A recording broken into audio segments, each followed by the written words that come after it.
Welcome back. This is the second section of part 4 of the drawing of the three. We are talking about Detta on the Other Side and Reshuffle section of that book. I'm so glad you're back.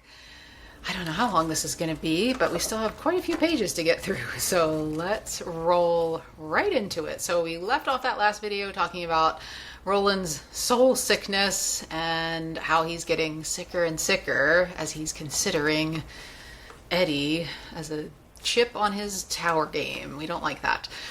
We're going to get back to the action of the book now. And in this chapter, we do a lot of jumping around in time, which I think is cool. Maybe it's a little confusing for some, but we're going to flash back because we're told that thing about Eddie said something which burst upon Roland like a sudden flare of lightning. But King didn't tell us what that was, so we just had to say, what did he say? What was it that made Roland understand what potentially is going on with Detta? So now we're going to get that conversation where Eddie thinks she might be schizophrenic, and he's using his source of information as television shows and movies like The Three Faces of Eve. And Roland listens to this and he thinks this is about right. And as we reviewed in the last episode, it's wrong. It's dissociative identity disorder that Eddie's thinking about, but Eddie doesn't know, and it doesn't matter. The condition is the condition, and it is accurate. And Roland is like, yeah, that's right. Eddie also talks to Roland about the experience of looking at himself through his eyes, looking through Detta's eyes when he was looking in the door. And he said it should have been like looking into a mirror, but instead it was like looking at another person. Roland is like, oh my God, this is what I sensed when they came through the door, that these two women saw each other. And now each knows that the other one exists. We know that this theory is correct, or highly suspect it, because we've spotted those character swapping traits that we did not see before they came through the door. So now Roland knows what's up, but the question is, what's he going to do about it? King writes, I will have to bring the two of them to battle, he thought. But he didn't need one of Eddie's shrinks to tell him that such a battle might be to the death. If the bright one, Odetta, were to win that battle, all might yet be well. If the dark one were to win it, all would surely be lost with her. Yet he sensed that what really needed doing was not killing, but joining. He had already recognized much that would be of value to him, them, in Detta Walker's gutter toughness, and he wanted her. But he wanted her under control. There was a long way to go. Detta thought he and Eddie were monsters of some species she called Hankmafas. That was only dangerous delusion. But there would be real monsters along the way. The Lobstrosities were not the first, nor would they be the last. The fight until you drop woman he had entered, and who had come out of hiding again tonight, might come in very handy in a fight against such monsters, if she could be tempered by Odetta Holmes's calm humanity, especially now with him short 2 fingers, almost out of bullets, and growing more feverish. But that is a step ahead. I think if I can make them acknowledge each other, that would bring them into confrontation. How may it be done? He lay awake all that long night, thinking, and although he felt the fever in him grow, he found no answer to his question. So this is just giving us an update on what's happening in this book and what needs to happen. what's perhaps going to happen, an idea of where we're going in the rest of this book. I do want to point out where he says he had already recognized much that would be of value to him, them. Yay, Roland, yes, we still have hope that Roland can not be a total, complete asshole like he was in the last book. We don't know how this is going to happen, or do you? Do you have an idea? Tell me in the comments if you know what's going to happen here. What's your prediction? Eddie and Roland, they had a rough night, and they're hoping that Odetta wakes up the next day, but it's Detta again. And she just makes their life miserable for most of this chapter. Pretty bad. Slowing their progress as much as she can, and just for no reason other than spite. She hates them. She's their prisoner, and she's not going down without a fight. Meanwhile, Roland's getting sicker and sicker. Pushing the wheelchair on the sand, that's hard. Avoiding the rocks is like even harder. And then there are passengers doing everything that she can to slow them down. This is where I think Odetta upset the chair, and the gunslinger's trying to like help upright her, but King writes, when the gunslinger moved over to help, Eddie motioned him away. You'll get your chance, he said. We'll switch. But I think my turns are going to be a hell of a lot longer than his. A voice in his head spoke up. The way he looks, he's going to have his hands full, just keeping himself moving before much longer. Let alone moving the woman in this chair. No, sir, Eddie. I'm afraid this bud's for you. It's God's revenge, you know it? All those years you spent as a junkie, and guess what? You're finally the pusher.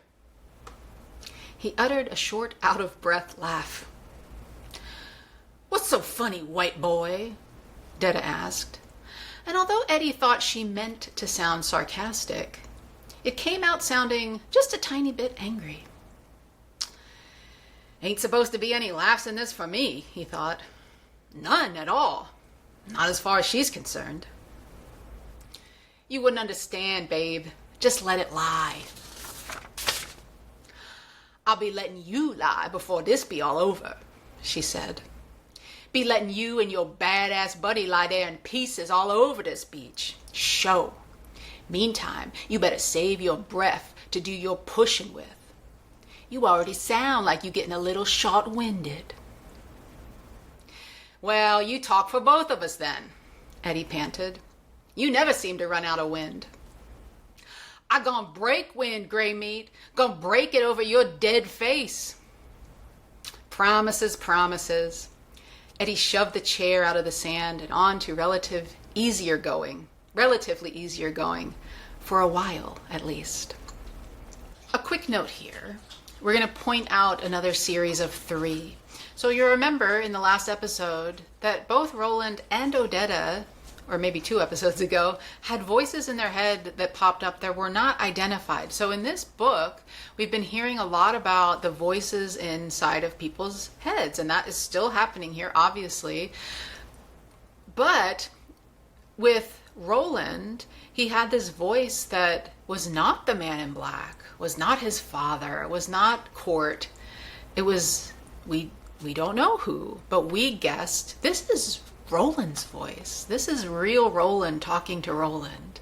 Odetta had the same thing. Now she named hers the Goad, and we thought, is that kind of Detta in there? What's going on? But it was her true voice, her true self, perhaps.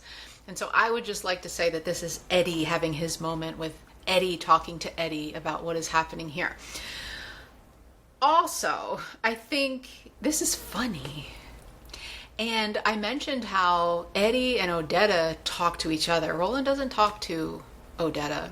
He doesn't talk to Detta for a while either. I'll bring up the first time that he talks to her. But it's just Eddie and Odetta. And then Eddie and Detta. And just like Eddie and Odetta had a lot to say to each other, Eddie and Detta have this rapport as well.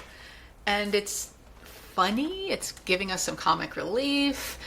And I think it's like, I don't know, there's something just very New York City about the whole thing. It's like that joke, that famous joke, "Pardon me, can you tell me how to get to Carnegie Hall, or should I just go fuck myself?"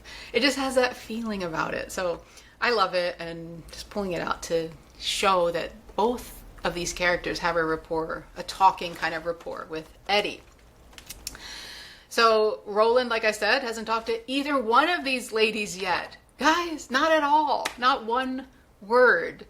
The first time Roland talks to either one is when he talks to Detta after she's thrown herself back and forth in the chair until she's about to tip over. And as she's doing that, the knots are growing tighter and tighter on her body. And this is Roland coming over to her before she manages to tip the chair over. King writes, "Just before she could manage the trick, Eddie grabbed her, and Roland braced the wheels on either side with the rock. 'I'll loosen the ropes a bit if you'll be still,' Roland told her. 'Suck shit out of my ass, ma fa.' 'I don't understand if that means yes or no.' She looked at him, eyes narrowed, suspecting some buried barb of satire in that calm voice. Eddie also wondered, but couldn't tell if it was there or not. And after a moment, she said, sulkily, 'I be still. Too damn hungry to kick up much dickens. You boys gonna give me some real food, or you just gonna starve me to death?' I'll say that the first time that Roland talks to her, it's pretty polite. He's pretty nice about it, and she's not nice, as is her way, and he still is just nice about it. So a little bit of brownie points there for Roland. Also, just to mention that Detta is refusing to eat. She's on a hunger strike. And, so, just thinking about the idea of resistance against the white man and violent versus non-violent, and a hunger strike is a non-violent form of resistance. Once again, that is something that Odetta would perhaps do, as is her way. But now we have Detta doing this non-violent resistant move. So more of the character swapping, I think.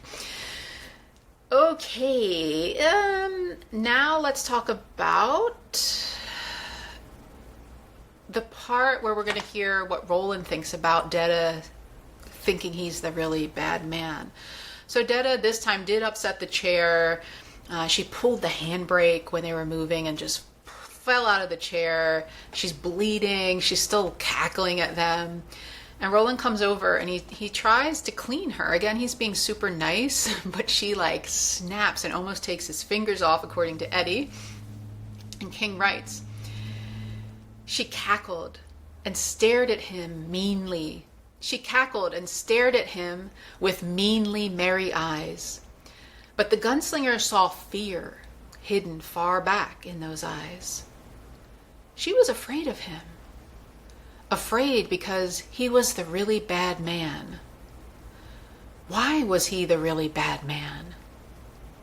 Maybe because, on some deeper level, she sensed what he knew about her." A couple of things here. Roland's like, she's afraid of me. Yes, you can sense that from the interaction. Afraid because he was the really bad man. Is that Roland thinking that? And how would he know that unless he picked that up from when he was inside of her consciousness? Because I don't think she's said that out loud. She's thought that. So how does Roland know that? That's a question I have. Let me know what you think. And then we came up with quite a few reasons why both Detta and Odetta would dislike or straight up hate Roland. And I think our reasons are sound. It was also including that he was kind of privy to whatever happened in the consciousness, which I think, the text is kind of adding up to this idea that they saw each other.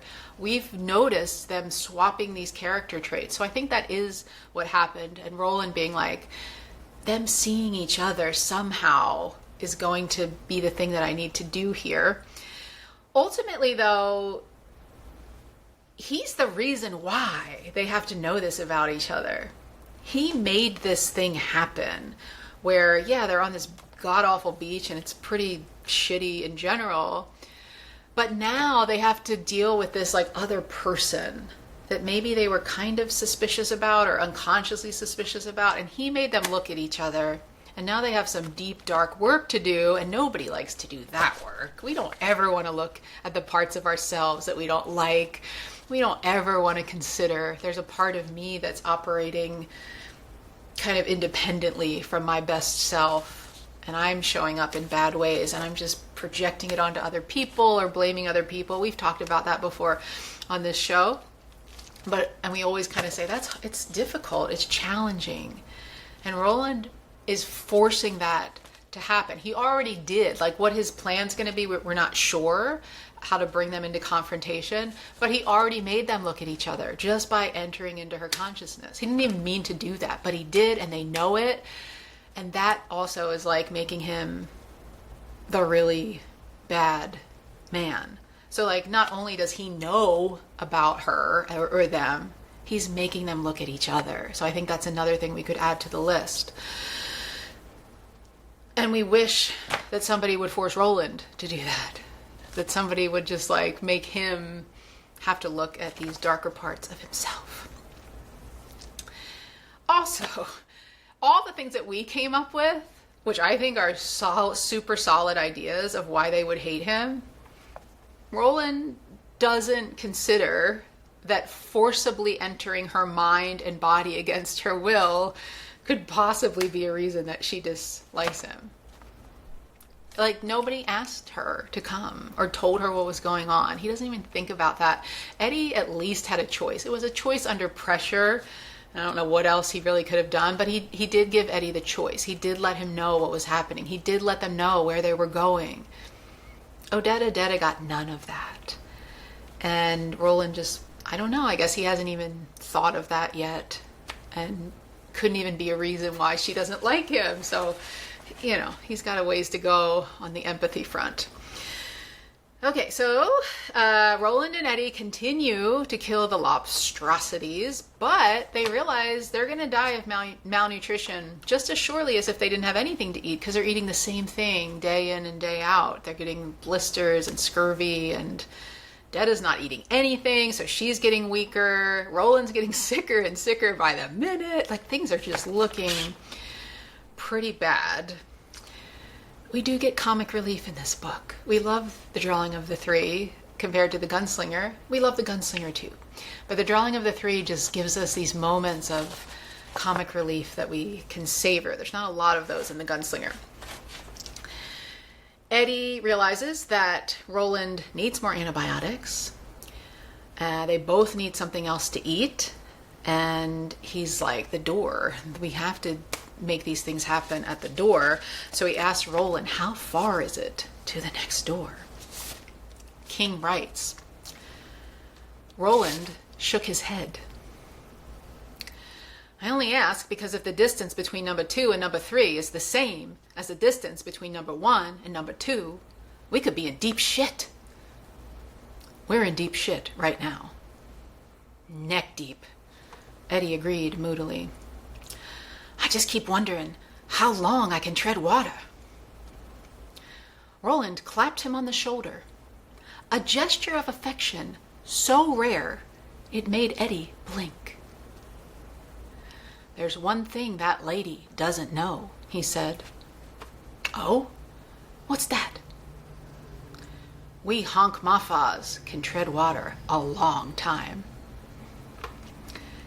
Eddie laughed at that. Laughed hard, smothering his laughter against his arm so he wouldn't wake Detta up. He had had enough of her for one day. Please and thank you. The gunslinger looked at him, smiling. I'm going to turn in, he said. Be on my guard. Yeah, I will.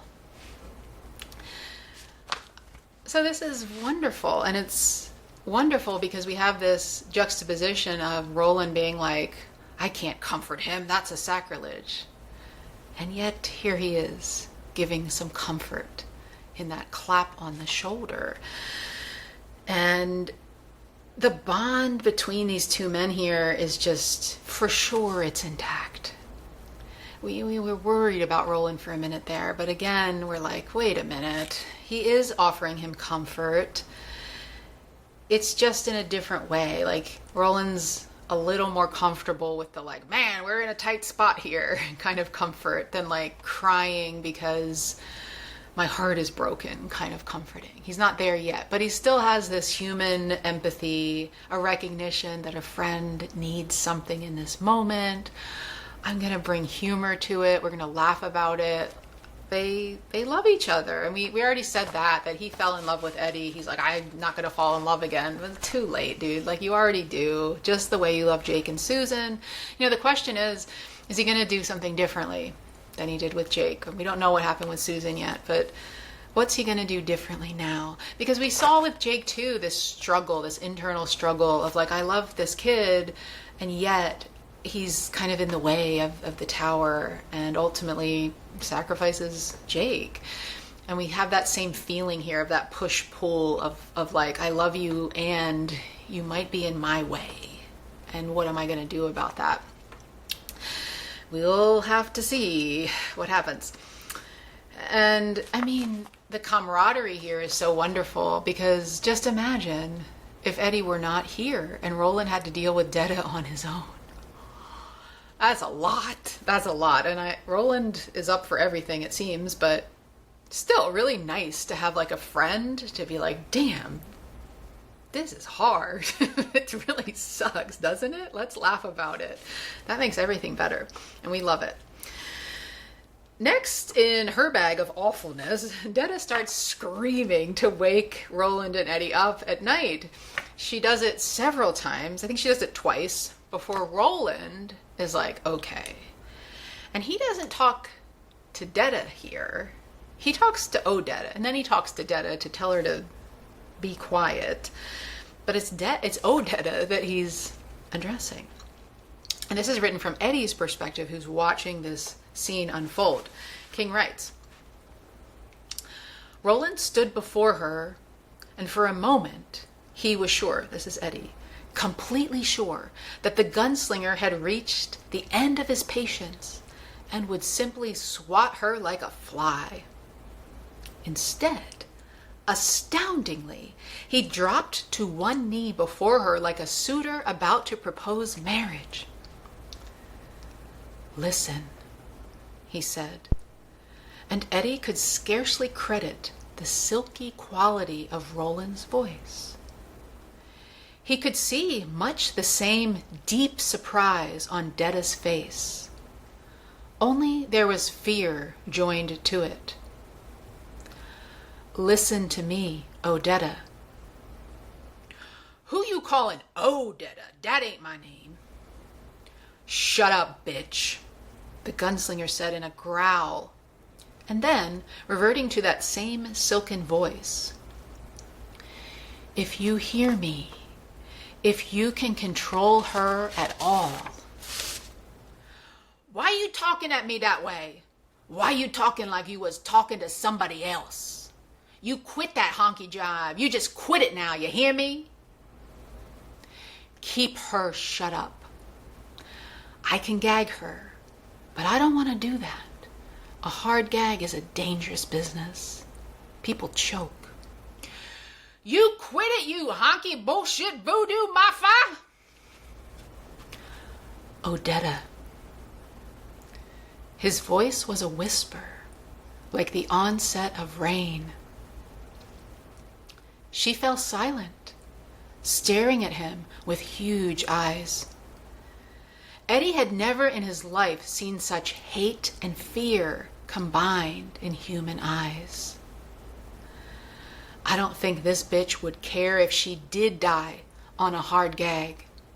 She wants to die, but maybe even more, she wants you to die. But you haven't died, not so far. And I don't think Detta is brand new in your life. She feels too at home in you. So maybe you can hear what I'm saying, and maybe you can keep some control over her, even if you can't come out yet. Don't let her wake us up a third time, Odetta. I don't want to gag her, but if I have to, I will. He got up, left without looking back, rolled himself into his blanket again, and promptly fell asleep. She was still staring at him, eyes wide, nostrils flaring. "Honky voodoo bullshit," she whispered. Whew, I love that scene. And just, once again, King's writing here. I don't pull it out enough, I don't think. His voice was a whisper, like the onset of rain. Whew. This works. It works. Why? What happened? Detta's quiet for the rest of the night. So what went on here? Was it that he did talk to Odetta? That this door is open between them and she heard him? There is this idea of a hard gag. Roland would do that, and she could choke and die on that. So maybe it was Detta just realizing, like, she doesn't want to die. And so she's just acting out of self-preservation, like she realized she pushed maybe too far. I like to think that it's Odetta. And there does seem to be a gunslingery trick here. He didn't hypnotize with the bullets, but his voice is different, making Eddie be like, I've never heard him talk like that before. This silky quality, listen. So I don't know if there's some kind of hypnosis, but I like to think that there is just a little bit.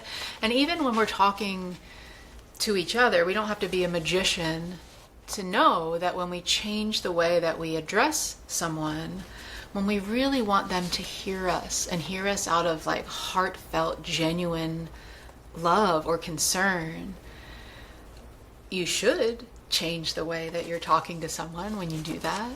And they should be like, wait, what?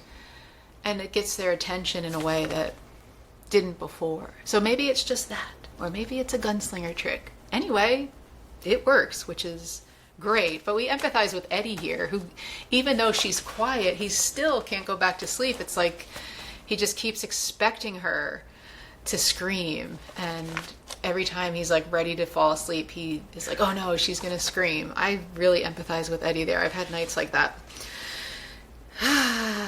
Okay. Once again, though, Roland talking to Odetta, it's very kind and direct. So not so nice with Detta, but she wasn't being nice either. So Roland hasn't talked to them a lot, not much at all. But when he does, it's nice. It's nice and direct and genuine, heartfelt, I think.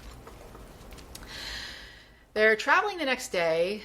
The chair overturns, and the ropes again are choking her. She's still laughing. She just laughs and laughs and cackles. She is this witchy, shadowy, dark figure who's going to die laughing if she's going to die, which is kind of funny because King uses that idea of like laughing at your enemy a lot in his other stories. I'm thinking of The Stand notably, but to see Detta using it against Roland is just this ironic twist on that idea, I think. And Eddie is like watching this happen, and she's turning purple because she can't breathe, but she's still whispered, dry heaving, laughing. And he's like, God, just let her go. I don't care anymore. That's how bad it's gotten when we see that Eddie's like, I don't care. Just get rid of her. But he remembers Odetta's in there somewhere, hopefully, and he goes to help. And so it's just bad. Like, things are just really bad. And then they run out of live ammunition that they can trust is going to kill the lobster. You know, we learn later in this chapter or next chapter that there are still some bullets that fire, but they're not trustworthy. There's a difference there, where if you're going to kill a lobster, you can't take a chance on this gun isn't going to fire. You'll be dead or lose your fingers or something. So they're out of that kind of ammunition that's trustworthy. And in this moment, King writes, Roland told Eddie in a voice too low for Detta to hear that he thought they were out of shells. Eddie's mouth tightened down a little, but that was all. Roland was pleased. So you'll have to bring down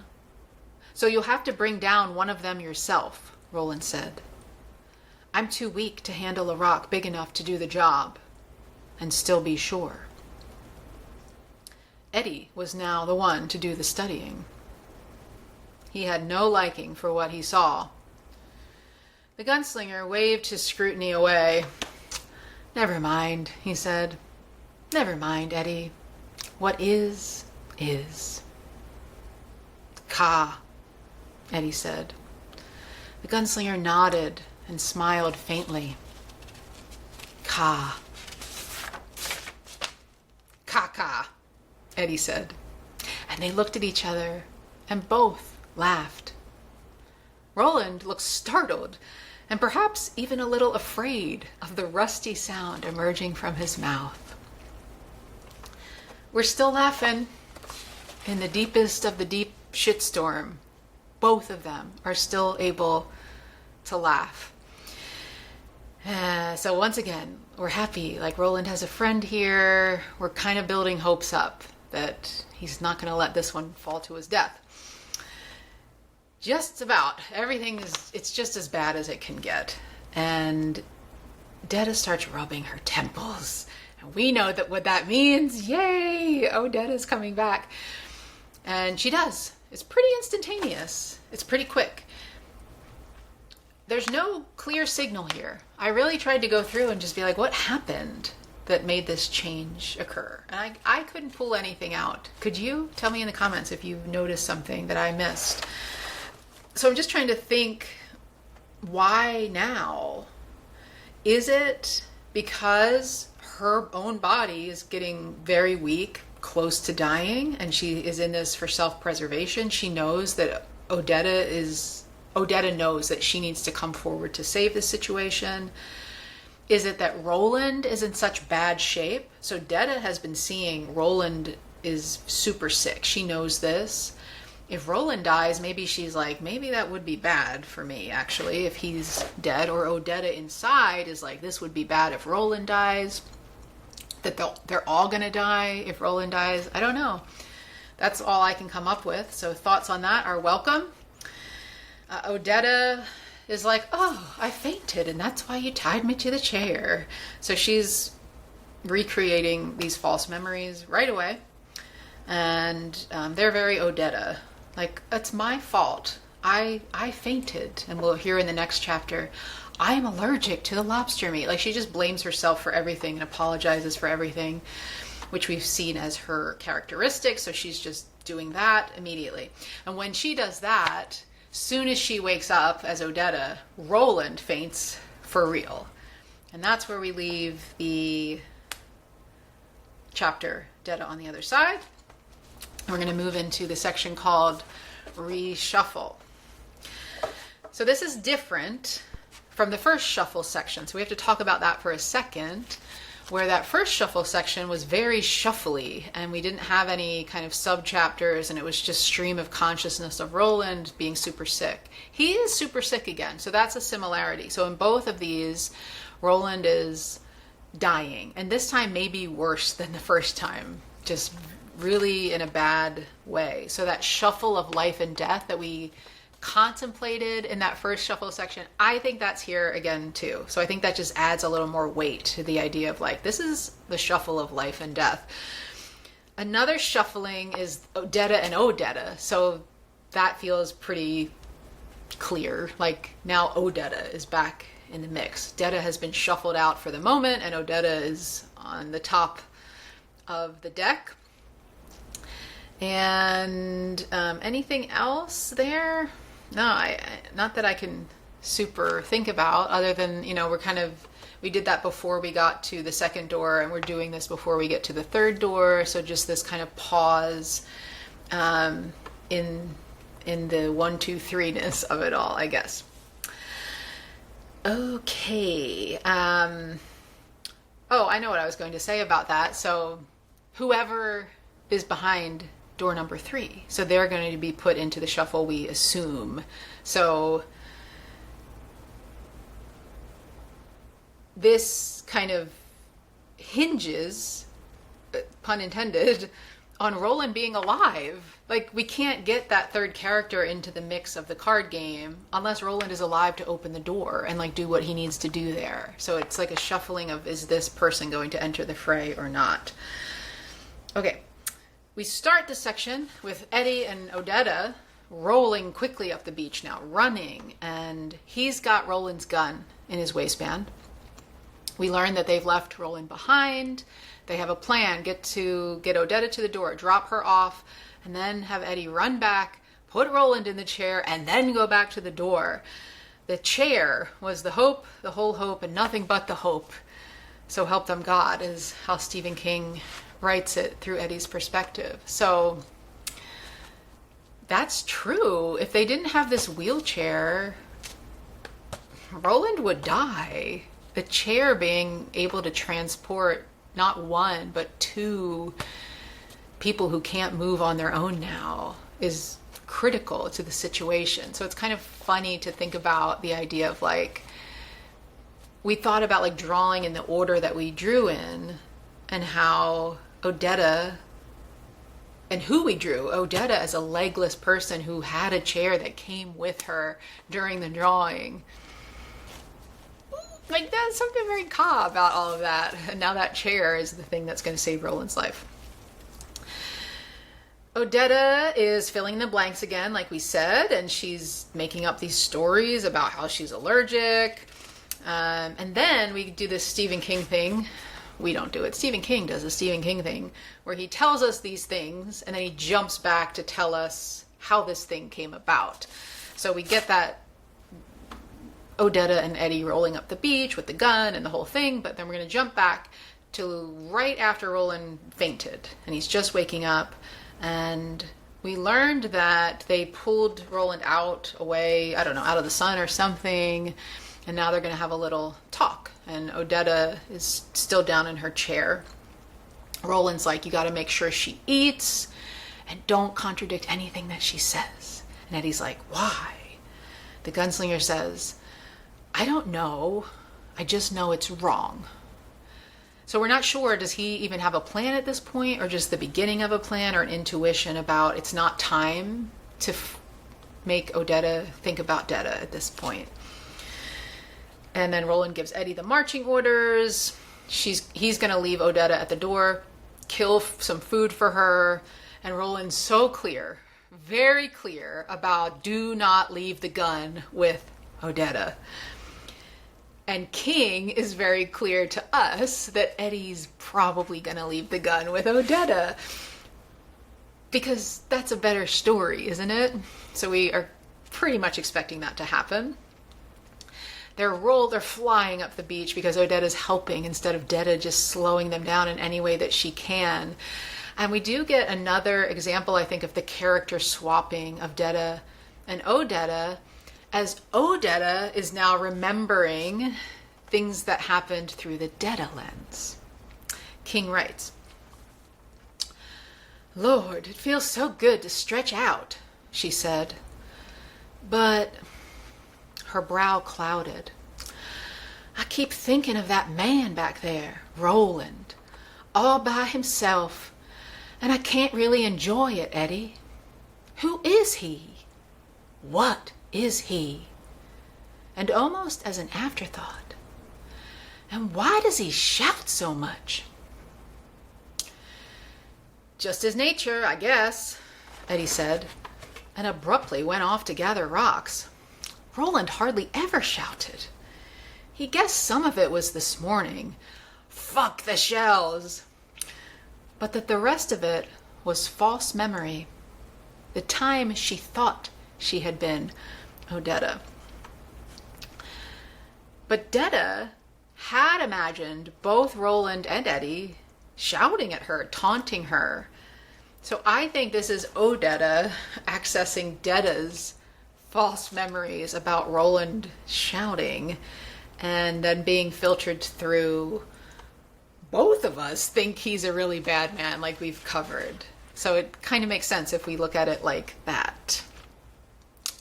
King writes a beautiful passage where Eddie and Odetta fall in love, and then they make love under the stars. And it's wonderful to see them getting together and just loving each other. You know, Eddie's probably more in love with her than she is with him, but that's okay. They're fond of each other anyway. You know, this is a Stephen King story, so obviously they're going to live happily ever after, right? Once in a while, King does write a story like that. I'm thinking specifically of the short story You Are from Bazaar of Bad Dreams, which has a different kind of ending. I'm not going to spoil anything. I'll also say that that is on the list of Dark Tower adjacent reading. I made a video all about that. I'll link that here maybe if I have enough links. But it's not a story that if you read it, it would spoil anything that happens in the Dark Tower series. So you would read that short story and you're like, oh yeah, I know what the tower is. And like, that's all. You don't even have to know what the tower is to read that story and enjoy it. But you'll enjoy it a little bit more as somebody who's enjoying this series. And you won't be spoiled as to what happens in the Dark Tower series. And you get a different kind of an ending for Stephen King. Listen, I'm not spoiling it. I'm not saying that it's a happy ending. It's just different. It's not always darkness and gloom that we end up on Stephen King. In fact, I like his endings. This is a whole different video, so shut up, Michelle. But I like Stephen King endings. And I like the way that they're very real and that he's not usually giving us some kind of fairy tale. Everybody lived happily ever after. That's not real life. It's always something like, shit is bad and bad stuff happened, like really bad stuff. But here we are, the survivors, and we're going to try and make some kind of life for ourselves. That's real. I love it. Okay. Right. So the next day, Eddie and Odetta again making record time up the beach, and Odetta sees the door before Eddie. King writes, half an hour later, he saw it too. Jesus, he thought. Her eyes are as good as Roland's. Maybe better. I'm throwing that out there because we heard a very similar thing about Jake back in The Gunslinger Under the Mountains. His eyes were as good as Roland's, maybe better. So just to say, gunslingers have good vision. Eddie's a gunslinger, but Odetta might be better at seeing things. Definitely than Eddie, and maybe even than Roland. So that's kind of amazing. It's just a nice echo, too, of something we heard about Jake that we're hearing about Odetta. And those things do ripple through the series. I don't pull them all out. Otherwise, this would take 50 years, but there's a nice little one there for you. Okay. They find the door, and King is going to pause now. And we have these characters experiencing the magic of the magic door. The first time we did this, it was Roland who had, door number 1, and just Roland kind of examining this door. And door number 2 was Eddie and Roland, but still kind of, it happened very quickly, didn't it? That second drawing. This one is a little different because Eddie and Odetta can't open the door. And they're both looking at it from our kind of perspective, not with a magical person with them, but just kind of on their own. But I love, again, how King just stops everything and takes a few paragraphs to be like, this is a magical door. This is magic, and we don't take magic for granted in this universe. We're not just going to be like, oh yeah, sure, another magic door, got it. Like, no. How does it work, and where does it go? And it's hinged on nothing, and that's weird, and if I go this far, I can't see it anymore. So just pausing in the whimsy and the wonder of it all, I think is magnificent. And I love that both of them are just like, wow. It's great. We're not told what's written on the door. They're looking at it and they're like, that's maybe not what was expected, or what does that mean? Or we don't know because King doesn't tell us, and it's not for them to know or understand. It's for Roland. So we're going to get that when Roland sees it. And we are told, though, that the two words on the door, so we're given a hint here. So if we're smart and doing a deep dive, which we are, we remember that door number 1, the prisoner, door number 2, the Lady of Shadows, those were predicted by the oracle, by the man in black. And number 3, drawing number 3, death. But not for you, gunslinger. So why isn't it one word on the door? Death. It's 2 words. And they give Eddie the chills. But we don't know what they are. So I think it's great writing. A cat growls up in the hills. So we have this new monster, and we don't see it, but we have seen those lobstrosities, and we think, gosh, what could a wild cat maybe be in this world? I don't even want to think about it. And this brings up the question of Eddie leaving the gun with Odetta. And she protests, and I think it's in the middle of that the cat screams, which is just like, oh shit. And then he insists, and she doesn't resist, and he leaves the gun with her, which we knew he was going to do.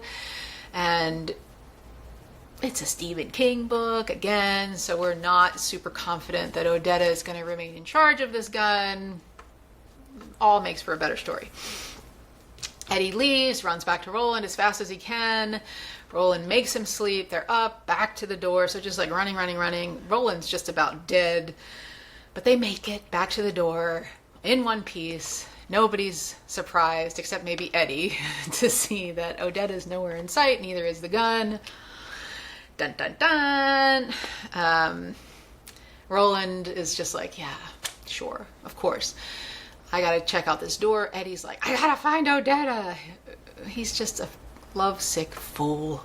And he's screaming her name and looking all over for her. Meanwhile, King writes, the gunslinger, meanwhile, had been studying the third door. He had expected a single word. The word the man in black had used as he turned the 6th tarot card at the dusty Golgotha where they had held palaver. Death, Walter had said, but not for you, gunslinger. There was not one word written upon the door, but 2, and neither of them was death. He read it again, lips moving soundlessly. The pusher. Yet it means death, Roland thought, and knew it was so. Ooh. The pusher. We've heard that word a lot in this book. So let's kind of review, and I didn't take great notes on this, but let's remember. So Odetta, of course, was pushed in front of the subway train. So there's a big pushing moment that's impacted things so far. Odetta, Detta are both pushed, have to be pushed in a wheelchair now. Eddie identified himself as the pusher not too long ago, thinking about drug addiction, which is another form of pushing that has happened in Eddie's life. And he's like, now I'm the pusher. And then Roland, remember we did that thing where Roland projected himself onto Henry, and he's like, Henry sucks. Henry is pushing not just drugs, but need onto Eddie and dependency onto Eddie. He's such a bad person. And we're like, I think that's you. I think you're doing that. I think you're pushing need and dependency, and then manipulating, and then pushing the tower, like using the tower as a way to control Eddie's behavior. Roland pushing the tower, I think, is definitely a thing that we could link onto there. Any other thoughts you have about the pusher and what that means? We don't know who's behind this door or what or where or when, but we do say we've seen that a lot as a theme in this book. So just noticing that. Roland's ready to go through the door, and he tries to get Eddie to come with him. And Eddie's like, are you fucking kidding me? The last door, I was begging you, pleading to go through, and you were like, absolutely not. And now I've got to find my love, and now you want me to come? Forget it. Roland really wants him to come, though, and he's even like trying to grab him. It's he really wants him to come. So why? I'm trying to work this out too. So I'm not the super smartest. I think I thought a lot of things out here, but I can't figure out what Roland's plan was with Eddie. Do you know? We know that when Roland and Eddie are together, that they can move physically through the door, because they did that back at Balazar's. They stepped back through the door together, and both of them then were there physically. But that door wasn't connected to anybody's consciousness anymore, because Eddie had left this situation, if you will. And so it's just a door into the other world, not a door into someone's mind. So we don't know if this one's going to open up into someone's consciousness, but both of the other two doors did. So it makes us think, if this door opens onto someone's consciousness, what does that look like if Roland and Eddie step through the door? Are they both now inside of somebody's consciousness? That would be wild. Or do they both end up physically in the room with the person whose consciousness it was? I don't know. And we don't find out, because he doesn't grab Eddie. He goes in by himself. And we'll find out what's on the other side of that door next time. But it would have been a very different story had he grabbed Eddie. Either way, I'd love to hear your thoughts on that. And as Roland is trying to get Eddie to come with him, King shifts us over into Detta Walker's perspective. And Detta is up in the hills in a little animal cave, and I think she even calls it the drawers. And we saw that word back when she was thinking about that place where she went to break the blue plate that was like the burning trash pile with the baby head on fire, or something like the worst place you can think of. And she's using that word again here. And again, just thinking about the idea of drawing, drawers. Another theme in the book, perhaps. Anyway, she's thinking about, wow, Roland's super sick and super needs help. But she remembers seeing that he doesn't go physically through the door, because Detta Walker saw Eddie holding the knife over Roland's lifeless body when she was about to come through. So she knows how this works, if it's going to work the same way. King writes, this is Detta Walker's perspective.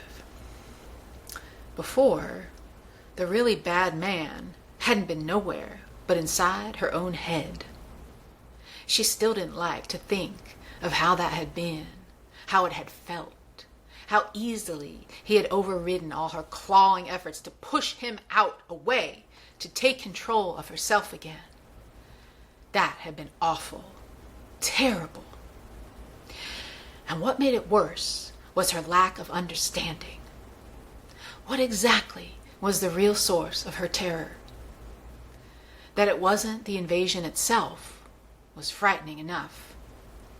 She knew she might understand if she examined herself more closely, but she didn't want to do that.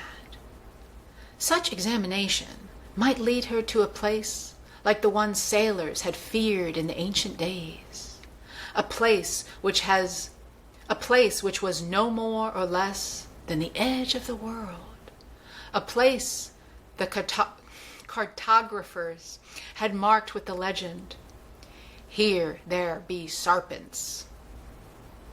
The hideous thing about the really bad man's invasion had been the sense of familiarity that came with it, as if this amazing thing had happened before, not once, but many times. But, frightened or not, she had denied panic. She had observed even as she fought, and she remembered looking into that door when the gunslinger used her hands to pivot the wheelchair toward it. She remembered seeing the body of the really bad man lying on the sand with Eddie in a crouch above it, a knife in his hand. A couple of things there. My accent was kind of weird, because it's weird to me, because we're inside of Detta Walker's perspective, but this is not how we hear her talking. And it makes me think about that, like, is this how she's thinking to herself?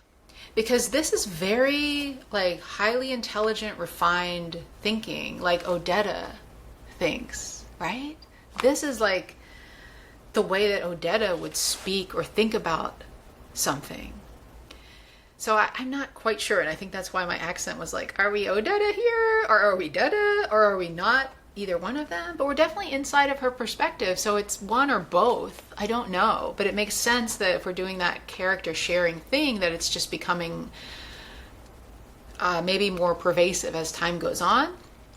So that's kind of one thing here. The other thing is that this reminds me of Roland so much.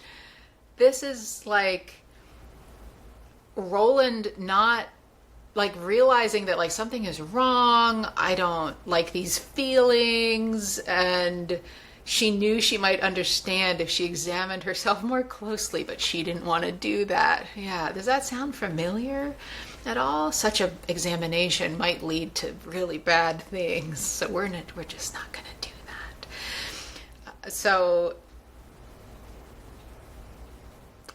this is something, again, that she's being forced to do, kind of whether she wants to or not, that these Odetta characteristics are kind of seeping in and she's forced to think about it, and Roland was in her head and this was familiar to her. She's being forced to do this examination. And Roland, like, the circumstances in the Gunslinger were begging him to do this kind of examination. And, like, he did a little bit, but not good enough. Not good enough. Okay, so the other thing about this is that she denies panic. So this is very scary to her, but she doesn't panic about it. So that also feels very gunslingery, like Roland would also not. We've never seen Roland panic. Will we ever see Roland panic? I don't know. It doesn't feel likely. But her lack of panic in such a scary situation. I mean, she's saying it's awful, terrible, like so scary. She's not going to panic. And then the last bit that I feel like is another 3 beat, her acute and intense observation of her surroundings, even in the midst of, she's like fighting off this white man's raping presence, and she's noticing the situation around her. So noticing the door and Eddie and the knife and Roland's body, that also feels very like something that Roland was trained to do. Detta Walker wasn't trained to do that. So she's just like this naturally born gunslinger. So her perspective is interrupted by a gunshot. And we drop back into Roland and Eddie, into their perspective, and we're filled in. And we learn that Roland was demonstrating to Eddie that some of these bad bullets still work. And the gun that he gave Eddie was loaded with these potential misfires, and Roland was testing them. He was bored while he was dying, I guess, and he's like, break the machine, clean it, put it back together, and he was testing these, what he thought were all wet bullets that were all going to misfire. But they didn't. They didn't all misfire. And so he's showing Eddie with his gun now, like click, click, boom. And that means that the bullets in Detta's gun there's probably definitely at least a couple of those that are going to fire, because those were the better bullets than the ones that he's been systematically testing out. This should be telling Eddie that that gun is very dangerous and maybe you should come with me. Maybe it was to protect Eddie, but leaving both of their bodies by the door would be worse, you would think. Again, I'm confused about that. But Eddie, doesn't matter, because Eddie's like, I'm not going, I'm not getting close enough to you, forget it. And Roland realizes that, and we're going to read how this kind of plays out. King writes, the gunslinger looked at him for a long time and then nodded. You mean to stay? All right. As Detta, she's safer from whatever wildlife there may be around here than she would have been as Odetta, and you'd be safer away from her, at least for the time being. But I can see how it is. I don't like it, but I have no time to argue with a fool. Does that mean, Eddie asked politely, that no one ever tried to argue with you about this dark tower you're so set on getting to? Roland smiled tiredly. A great many did, as a matter of fact. I suppose that's why I recognize you'll not be moved. One fool knows another. At any rate, I'm too weak to catch you, and you're obviously too weary to let me coax you close enough to grab you, and time's grown too short to argue. All I can do is go and hope for the best. I'm going to tell you one last time before I do go, and hear me, Eddie. Be on your guard. So I wanted to read that because I think Roland's idea about why Odetta switched back to Detta might be spot on. So we didn't have a clear understanding of why Detta switched back to Odetta, and now Odetta switched back to Detta. We weren't there. But the idea that Detta Walker could protect them better against the lobsters and the crazy wildcats, for sure. And we've seen Detta Walker showing up in ways that protected Odetta against bodily harm, or as much as possible. So that actually makes sense to me. So I think Roland might be right there. And also, we pulled out that bit about the tower. So we know now that Roland has not been wholeheartedly supported in his quest for the tower. So we're learning these little things. A great many people, he said, have argued with him about his quest for the Grail. So that's an interesting detail. We don't have a lot of information or details about the tower or the quest for the tower, so we take what we can get, and that's one of them. So we're kind of wrapping this up. Roland leaves his remaining gun with Eddie, and that makes Eddie feel like I'm wrong a little bit, but he still isn't going. And he goes through the door, leaving his body in a heap. And we don't get into what's through that door at the end of this chapter. We leave this chapter with Eddie's perspective. And this is Eddie thinking of what Roland said to him and what's coming. King writes, "I'm going to tell you one last time." Suddenly, scanning the empty brown hills, Eddie was scared. Be on your guard. Nothing up there was moving.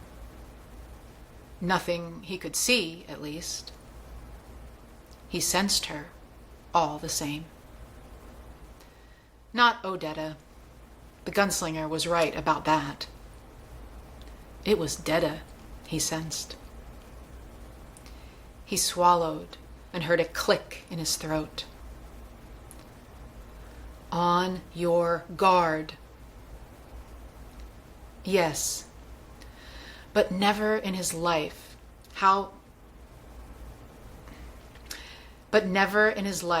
had he felt such a deadly need for sleep. It would take him soon enough. If he didn't give in willingly, sleep would rape him. And while he slept, Detta would come. Detta. Eddie fought the weariness, looked at the unmoving hills with eyes which felt swollen and heavy, and wondered how long it might be before Roland came back with the third, the pusher, whoever he or she was. Odetta? He called without much hope. Only silence answered, and for Eddie, the time of waiting began. Ooh, great place to end the section, to end this episode. I've read this book several times, and I probably have said it, but maybe not enough. The last part of the Drawing of the Three, which we're going to cover next time, which is just the rest of the book, it might be my favorite part of the whole series. I love it so much, and I hope you're going to love it too. I can't wait to review it with you and just find all the fun, psychological, magical, metaphysical stuff in there that we can find, and enjoy this adventure that we're on with Roland and Eddie and Detta Walker. Whew. 1 hour and 6 minutes. Okay. I had a great time. Are you still here? I appreciate you. I love that you're listening. I love that you love this book and series as much as I do, and that you are enjoying the exploration of all of the things as much as we can in the time that we have. Thank you so much for being here. Thank you for your comments, your questions, liking, sharing, subscribing. And if you would like to be on the show, I'm open to that still at this point, so drop a comment, or you can email me at RealityRemixRadio@gmail.com. Stay tuned for the conclusion of the drawing of the three. Until we meet again, my dark tower buddies, may you have long days and pleasant nights.